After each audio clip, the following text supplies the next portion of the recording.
coming up next on the J. Rao Show.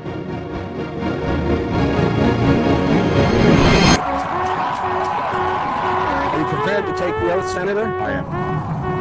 I, Barack Hussein Obama, do solemnly swear I, Barack Hussein Obama, do solemnly swear that I will execute the office of President to the United States faithfully, that I will execute faithfully the office of President of the the office United of President of the States, United States faithfully, and will, to the best of my ability, and will, to the best of my ability, preserve, protect, and defend the Constitution of the United States. preserve, protect, and defend the Constitution of the United States. So help you God. So help me God. Congratulations, Mr. President. It's been 100 days since this moment. We will look at the good, the bad, and the ugly, sort of. Senator Arlen Specter has decided to follow the age-old rule. If you can't beat them, join them. What does this mean for the GOP? Federal officials today were sending two messages. The swine flu outbreak could get much worse in this country, and it might go on for a long time. The swine flu. This thing is serious, folks. You better pay attention. But riddle me this. Why are the Republicans holding up the nomination of Kathleen Sabalas for DHS Secretary? Because she's pro-life? Are you kidding me? What the hell does that have to do with anything?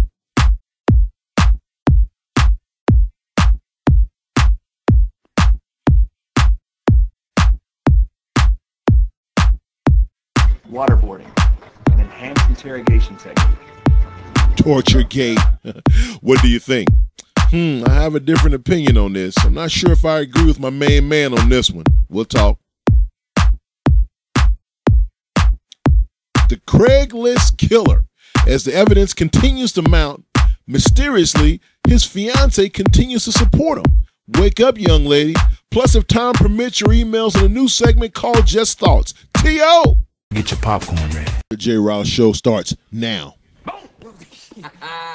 You never know. That's the Hey, welcome into the J. Rao Show. And of course, you can reach the show at thejrowshowalive.com, thejrowshowalive.com. You know, I am extremely upset today, okay?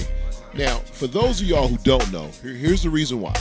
For those of y'all who don't know, the J. Rao Show is usually recorded the day before it's posted online, okay? And because the president has been in office 100 days to today, we were trying to make sure we got the show up in time to do what we needed to do to make sure that our fans could, share this moment with us. Somewhere, somehow, the original show that was recorded got erased. So I'm here now. Bookie's not here.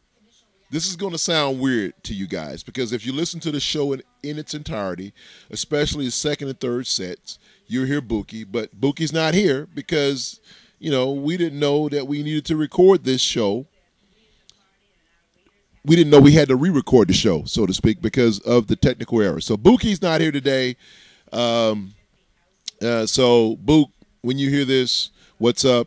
I'm deducting some of your pay because, technically you didn't do the whole show. So we're going to have to talk about that. But I'm glad to be here today. And, of course, it is the president's 100th day in office, and it's a milestone. It's a milestone that the media created, mind you. But before I get into that, I wanted to say what's up. And I had a very special tribute, not a tribute, but said some very kind things to one of my original subscribers, a guy by the name of Jonas131. He was my he was my original subscriber when we first came over on YouTube.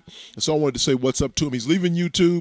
I don't know why he's leaving YouTube, but I think we're posting to go back and look at this, but I think we are posting his blog. He has a blog, online blog you can go check out.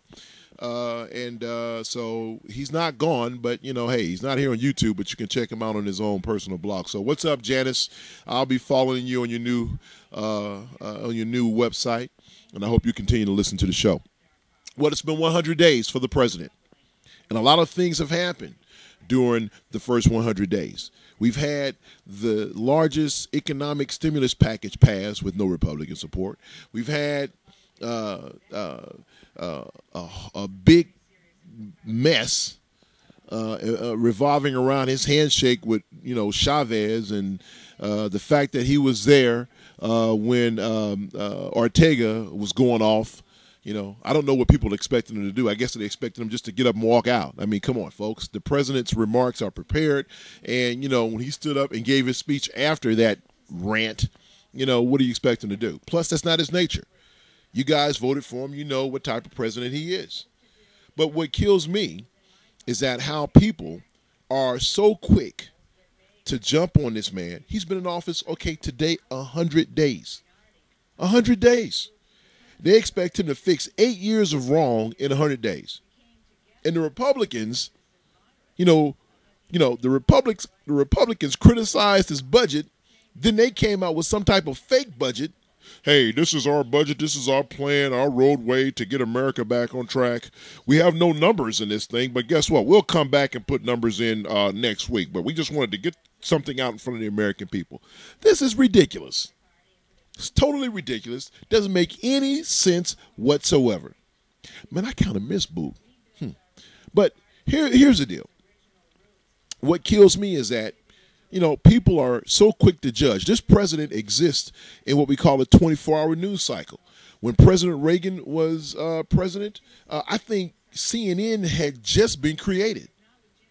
So let's think about it. Before CNN, a president, if he did something at, 9 o'clock in the morning, he had really until the 6 o'clock newscast or the 5 o'clock newscast or the evening news to correct the wrong. So if President Reagan scratched his behind at 9 o'clock, you didn't find out about it until 6 o'clock or 5 o'clock, depending on, what time zone you're in. And by that time, they have figured out a way to correct the mistake. So you may not have heard of it. You may not even have heard of the mistake that he made. You may not even get an opportunity to hear about it. I don't know which one is the correct English. My mom is probably turning flips because she's a speech teacher and an English teacher, and she says that I violate the English language on every occasion that I get, and she's absolutely correct. So, the hell with it. So anyway, but this is a president that exists in a 24-hour news cycle. If he scratches his behind at 9 o'clock and 9:01, the American public's going to know about it. And I think it's unfair. I think that what happens is we have all these people, these commentators, all these pretenders on the sidelines critiquing the president, micromanaging the president. Riddle me this. Would you like to be micromanaged? Let's say that your boss walked into your office 8 o'clock Monday morning and say, listen, Chief, I need a report for the board of directors for next Tuesday. Okay, so you have a week to get it together. We'll meet on Monday, a week from today, to cross the T's and dot the I's to make sure everything is good to go, and then we'll present the thing to the board on that Tuesday morning. So now you in your office and you're tooling away trying to make this thing happen. 10 minutes into this process, one of your coworkers walk by, they see what you're doing, they don't like what you're doing, they run into your boss's office and say, hey, look, this cat is doing something that I don't think that makes sense. So all of a sudden your boss calls and says, hey, Chief, come down to the office. So you go down there and you explain to your boss, what you're doing. The boss is satisfied, you go back. 3 hours later, someone else walks by your desk and sees something that you're doing they don't like. And the boss once again calls you into their office. If this continues to go on throughout the week, come Monday, have you, the report's not done because you've had to explain every 5 minutes to your boss what you were doing. The bottom line is judge the man on the entirety of his work. Let him do his job, and if he is not doing a good job like he said on numerous occasions, look, vote him out of office. It's simple. Don't be a micromanager. You don't want to be micromanaged. Why micromanage the president? It's ridiculous. It bothers the hell out of me. It really does. All right. Coming up, second set. Buki will be here the second set, obviously, because it's pre-recorded. The J. Rouse Show rolls on. Keep it here.